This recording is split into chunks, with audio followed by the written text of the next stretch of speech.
സംസ്ഥാനത്ത് മദ്യം ഓൺലൈനായി വിൽപ്പന നടത്താനുള്ള ചർച്ചകളോട് സമ്മിശ്ര പ്രതികരണമാണ് ലഭിച്ചത്. മദ്യം വീട്ടിലെത്തുന്നതിൽ ഒരു വിഭാഗം സന്തോഷം രേഖപ്പെടുത്തുമ്പോൾ പുതിയ ചർച്ചകളോട് പ്രതിഷേധം രേഖപ്പെടുത്തുകയാണ് മറ്റൊരു വിഭാഗം. ഓൺലൈൻ മദ്യ വിൽപ്പനയോടുള്ള ജനങ്ങളുടെ പ്രതികരണം ഒന്ന് കണ്ടുനോക്കാം. ആപ്പ് വഴിയാണ് ഇത്തവണ ഈ മദ്യം വീട്ടിലേക്ക് എത്തിക്കാൻ ഉദ്ദേശിക്കുന്നത്. ഇപ്പൊ കൃത്യമായ അളവൊക്കെ തന്നെയായിരിക്കും. അതിനോട് യോജിക്കുന്നു. ഈ 3 ലിറ്റർ തന്നെ മതിയോ? മതി, അത് മതി. നമുക്ക് കൂടുതലൊന്നും വേണമെന്നില്ല. ആ അളവ് കറക്റ്റ് ആണോ? ഒരു ദിവസം വേണ്ട രീതിയിൽ കിട്ടിയാൽ മതി. തീർച്ചയായിട്ടും 3 ദിവസം വേണം അടിക്കുക. 3 ലിറ്റർ വാങ്ങിയാലും അതിപ്പോ ഒരുമിച്ച് ഓരോ ദിവസം വരുന്നതിൽ നിന്ന് കുറച്ചിട്ട് ഒറ്റ ദിവസം കൊണ്ട് ഒരു 3 ദിവസത്തേക്കുള്ള മേടിച്ചു വെക്കാൻ പറ്റുമെന്നാണോ? ഏറ്റവും നല്ലത്. അല്ലാതെ പിന്നെ ഡെയിലി വന്നിട്ട് വാങ്ങിച്ചിട്ട് ഒരു കാര്യം. വീട്ടിലോട്ട് എത്തുമ്പോ ഈ പ്രശ്നം മാറും.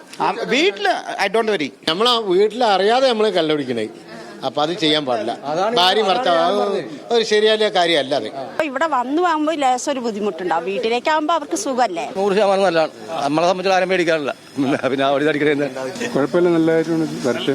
സോഡയും വെള്ളം കൂടി കൊണ്ടുവരുന്നത് ഇടക്ക് വെച്ച് കട്ട് വീട്ടിലേക്ക് കൊണ്ടുവരണ്ട. വീടിനെ വായിക്കുന്ന പോലെ ഇപ്പഴും കിട്ടുമല്ലോ. വീടിനെ വായിക്കുന്ന ഫോൺ ചെയ്താൽ മതി. അപ്പൊ തന്നെ 100 കൂടെ കൊടുക്കണം. നാശത്തിലേക്കേ വരുള്ളൂ. എന്താന്നറിയാം, എല്ലാരും വീട്ടിൽ നിന്ന് ലേഡീസും എല്ലാരും വിളിച്ചു വരുത്തിയിട്ട് കൊണ്ടുപോകും. ആൾക്കാർ ഇപ്പോഴും ബീവറേജ് വന്ന് വാങ്ങുന്നതായിരിക്കും. ഇത് ഓൺലൈനായിട്ട് ഇപ്പോൾ വീട്ടിലേക്ക് എത്തിച്ചു കൊടുത്തു കഴിഞ്ഞാൽ പിന്നെ മദ്യപാനത്തിന്റെ അളവ് കൂടും. ഇത് വളരെ ദോഷമല്ലേ? ഇപ്പം തന്നെ മയക്കുമരുന്നും മറ്റുള്ള മേഖലയെല്ലാം കേരളത്തിൽ എവിടെയും സ്വരൂപമാണ്.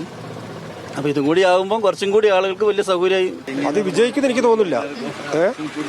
അത് സാധ്യതയില്ല, വിജയിക്കാൻ സാധ്യതയില്ല. അതെനിക്ക് പറയാനുള്ളൂ. എന്നാ പിന്നെ വീട്ടിലുള്ള എല്ലാവരും മക്കളും എല്ലാവരും ഇതിന് അഡിക്റ്റ് ആയിക്കോളും. ഗവൺമെന്റിന് നല്ല പൈസ ഇതിനേക്കാളും കൂടുതലായിട്ട് കിട്ടിക്കോളും.